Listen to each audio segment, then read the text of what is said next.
Although most of the arthropod pests that are damaging to the lawns chew, such as the beetles and the caterpillars that we've already discussed, there are other that feed by sucking fluids from the plants. Various kinds of insects in the order Hempitera, the thrips, and the mites, the spider mites. And mites can often be the most damaging of all these sucking arthropod pests that could be found in lawns in the arid areas of the country. And there's 4 species of turfgrass mites that could be encountered, 2 of which are the most important, the clover mite and the Banks grass mite. But also present in lawns would be wintergreen mite, as well as something called the brown wheat mite. The clover mite is the most commonly encountered of all the mites in turfgrass. It's not only common, but it also has a habit that I'll get to in a second here that brings it to people's attention. As the name may indicate, they do not limit their feeding to just grasses. They will feed on a wide variety of broadleaf plants as well. And when they're feeding is going to be very early in the season. Clover mite activity is during the cool period of the season. Late February, you might see clover mites out and about on lawns. The lawn has not even come out of dormancy, and they're feeding on the grass that is there. And their peak populations are usually sometime in March or early April, and then when it gets hot, they go dormant, and the eggs remain dormant throughout the summer, hatching in autumn after you get a cold snap. But these are cool season mites, so this is all happening very early, before you're perhaps even thinking about your lawn. It's still fairly deep in winter or very early spring. Clover mites can be out and about. Now, they also show a real concentration in terms of where they're going to be active. They are almost always very close to a wall, a tree, a shrub, some other above ground surfaces. So they're not uniformly distributed across the lawn. They're usually most concentrated right next to a building, a tree, or a shrub. So here's an old little graph that shows the number of clover mites that were picked up at the base of an evergreen in this case, and then sampled similarly 10 feet away and 25 feet away. And I think the point here is pretty clear that almost all of them are concentrated right next to the base, in this case of an evergreen, but it could be the base of a building as well. And that is because clover mites, when they're laying their eggs, visit some solid upright surface, such as a tree trunk or a building, to lay their eggs. And then they return back to feed on the vegetation nearby. But this habit of moving to these upright solid surfaces will concentrate their activity near these kinds of surfaces. Furthermore, the areas that they feed on are usually in the more sun-exposed areas. So south and west sides of a building, a tree, or a shrub is where you're going to see these. Now, this habit of moving to buildings or trees, but moving to buildings specifically to lay their eggs, also brings with it another aspect of clover mites, and that is that they are a type of incidental nuisance invader. Clover mites often will accidentally enter buildings during warm period days in spring in the process of laying these eggs, and people will complain about little walking dust specks that are coming in the south and west windows of the building. And this happens again very early. You might have people complaining about clover mites coming into buildings in February. Usually it's a March or April phenomena. So here's a bunch of clover mites that happen to be snared on a little sticky note that was placed on a windowsill that had enough of an opening that allowed them to get in, but once they hit that little sticky note, they were snared. Clover mites are small, as are all mites, but they are fairly distinctive in terms of their appearance. If you can look at them with a little bit of magnification, those very long legs and the dark color, and not so illustrated in this picture, but the back of their body is quite flat as well. So fairly distinctive mite, and if you were to crush them, they'd leave a kind of little brownish red smear. The other mite that is quite important in terms of turfgrass damage in spring is called the Banks grass mite. And this is strictly a grass-feeding species. It is a paler color. It doesn't have the long legs of a clover mite. And you will see these in some of the same sites, perhaps in co-infestation with the clover mite along a south-facing wall of a building. However, you might see them where there is no building, tree, or shrub. In the picture in the lower right, it is a south-facing slope of a median. And that damage there is partly drought-related, but also in large part due to Banks grass mite in this picture. So a south-facing slope, incidental of whether or not there's some upright surface. They don't have to migrate to a building, tree, or shrub for laying eggs. So with both of these kinds of spider mites, and clover mites and Banks grass mite are spider mites, we see areas where they tend to occur, and the feature that brings it all together, where a spot is going to be damaged by mites or not, is drought. Turf minus water equals mites in spring. If we have dry, open winters, we will have outbreaks of mites. If it is get good snow cover, good spring moisture, mite problems are essentially not insignificant. But we see mites in these sites that are drier.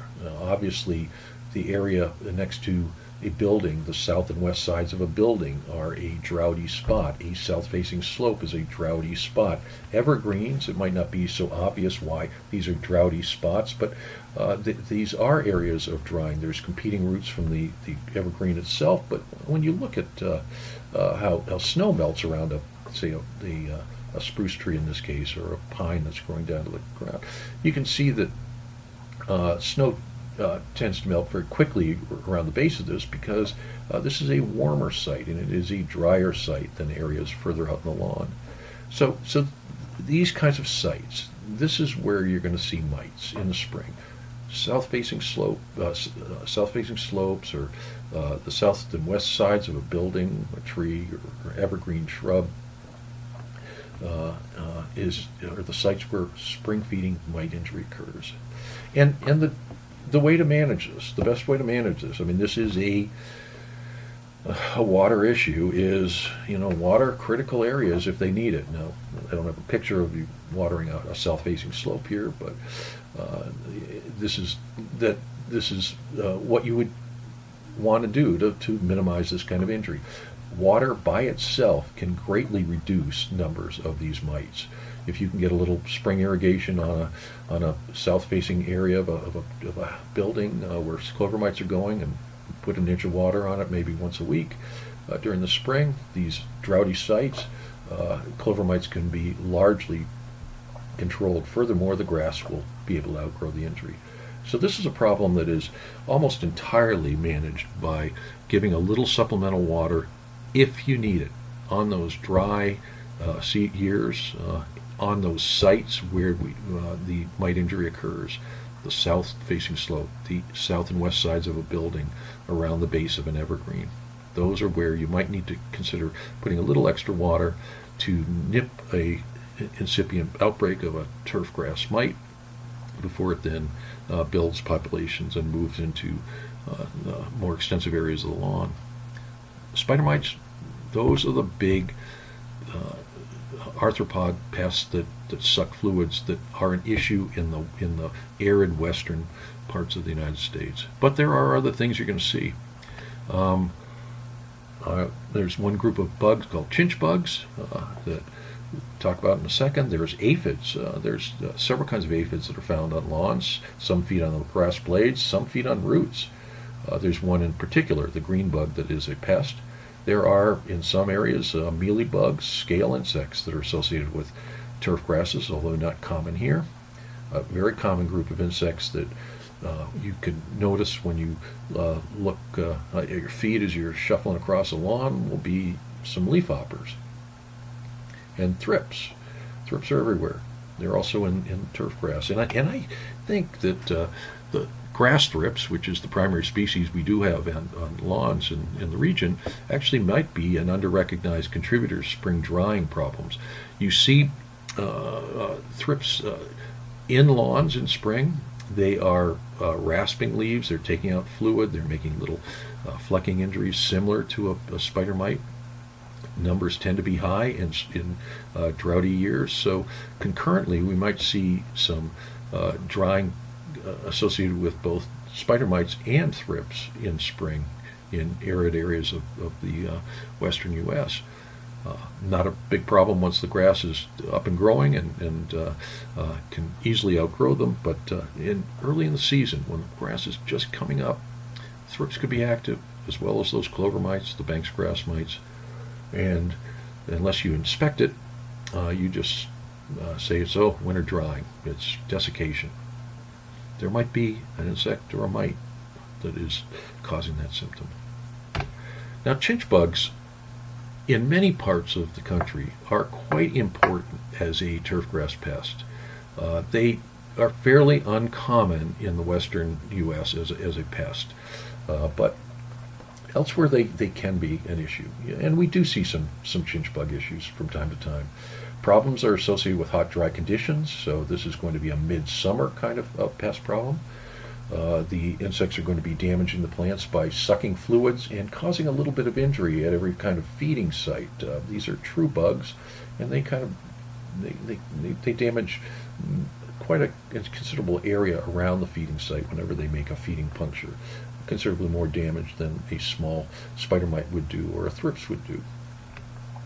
Life stages of a common species, the hairy chinch bug, is indicated here. Adults lay eggs. You'll have several nymphal stages. Ultimately, you'll have adults. And by the way, the adults may have fully developed wings. In some cases, they have only partially developed wings. So you can have ones that can fly and ones that can't. The kind of symptoms you're going to see with chinch bugs are going to be a kind of a drought stress kind of symptom. It could be drought stress, but it could be feeding by large numbers of chinch bugs, feeding and removing fluids from the plants, and also injuring sites on the plants in the course of feeding, producing a wilting. To determine if it's going to be chinch bugs, you're going to have to get down and look for them, part the grass. The little nymphs will be down in there. It can be quite a large number of them, but they're not big. So you're going to have to look around in that thatch area to see if you can readily find the chinch bugs, adults, nymphs, feeding away there. So that would how you diagnose these. Now, the chinch bug situation in this state, in Colorado, is that they're rarely observed, but they do occur. Sometimes in droughty situations, the numbers of chinch bugs pretty much anywhere tend to increase during drought conditions. The droughty weather suppresses some of the natural enemies, notably fungal diseases that can keep their numbers down. You're going to see a drought-stressed, patchy kind of condition in midsummer, but to diagnose it, closely examining the lawn can reveal the developing insects. So chinch bugs, big problem some places, not so big in others. There are other insects that kind of look like chinch bugs, however, that are not uncommon. There's a group of predators, bugs that are predators, called the big-eyed bugs, and these are extremely common in lawns, not in groups, but are one of the more important predators that are feeding on other bugs. They might be feeding on a chinch bug, they might be feeding on a caterpillar, a sod webworm, or a cutworm, might be feeding on aphids, and they kind of look like a chinch bug. And then there is also an insect called a false chinch bug. This is an insect that feeds on many kinds of plants, probably most commonly on mustards and kochia, weedy plants, but they'll sometimes get in lawns too, and they kind of look like the true chinch bug. But false chinch bugs in the western U.S. are a very common insect in some seasons. Now, as for aphids, there's really one aphid that causes problems, and the problems it causes are usually of short duration, and they are in spring, and that's an aphid called the green bug. Green bug is an aphid that feeds on several kinds of grasses. It's a pest on some of our grain crops, sorghum, wheat, corn sometimes, and you'll see it on bluegrass lawns. The green bug is an aphid that has a injury, that produces an injury in the course of feeding that is a little bit more than what many aphids produce, because the effects of the saliva they introduce can have toxic effects. And one of the responses to green bug feeding on susceptible plants is you see color changes in the leaf blades where they've been feeding, some kind of yellowing, some kind of orange, often an orange color. Is going to be associated with these green bugs. So here we see very subtle kind of feeding injuries, a little bit of yellowing in the area where they have been feeding. But often, if you have a lot of them, it gets a kind of odd orange yellow color. It's kind of hard to describe. The picture here doesn't really illustrate it all that well, but it's just an off color, and almost always where it's going to be concentrated would be under the crown of a tree, some kind of semi-protected area, maybe under an area of a roof. Little spots that got a little protection during the winter tend to be areas where green bug outbreaks are going to be concentrated. But the grass kind of looks a little off, and then what might tip you off is you happen to notice that there's larvae of lady beetles or flower flies cruising along on your lawn, and if you see either of these, you know that there's some sort of aphid outbreak that's occurring on the lawn, be it a green bug or one of the less common and less damaging species. Anyway, there are aphids on lawns. Again, green bug is the most important one. It feeds above ground. You can also find some feeding on the roots of grasses, as well as the roots of dandelions and some of the other plants in a turf situation. Moving on to another group of insects are leafhoppers, and there are several kinds of leafhoppers that occur on grasses in lawns, and none of them are significant in terms of the injury they do to grasses, but they sometimes do attract attention because these are insects that will readily be disturbed to flight. If you walk across a lawn, these little tiny flying insects will come off the lawn and then again quickly move down and rest somewhere else. But at times they're quite abundant. I mean, small clouds of these little flying insects may be disturbed into flight as you walk across a lawn area. Again, when you see that, many people might have some concerns. Is this a damaging pest? Leafhoppers are feeding on a little bit of fluid from the plant, either from the phloem or from the, sometimes some of them are feeding on the xylem, but their numbers are never abundant enough to cause any significant damage. Their feeding type is not a very damaging type, and in a lawn that's actively growing, it very readily and completely tolerates this kind of injury that they might cause. So they're more of a curiosity, and there is a fact sheet at Colorado State on these leafhoppers and lawns if you wish to look at this a little bit more. Also in lawns are various kinds of predators. There are insects that develop on the grasses, and then there are insects that develop on those insects. So ground beetles, rove beetles, big-eyed bugs, lady beetles we talked about. These are species that are predators, and they sometimes might be attracting attention because predators tend to be more active, and sometimes they're larger. The ants, the situation with the ants, many times people don't like to have ants, but trying to get rid of ants is pretty impossible. You can get rid of individual colonies, but new ants will usually readily move in. And ants are primarily feeding on insects in the lawn. They are one of the most important predator groups in the lawn, keeping down, say, cutworm numbers. So this brings up that there are many kinds of insects that are associated with the turfgrass system, not just the plant feeders, but we also have predators and parasites of arthropods.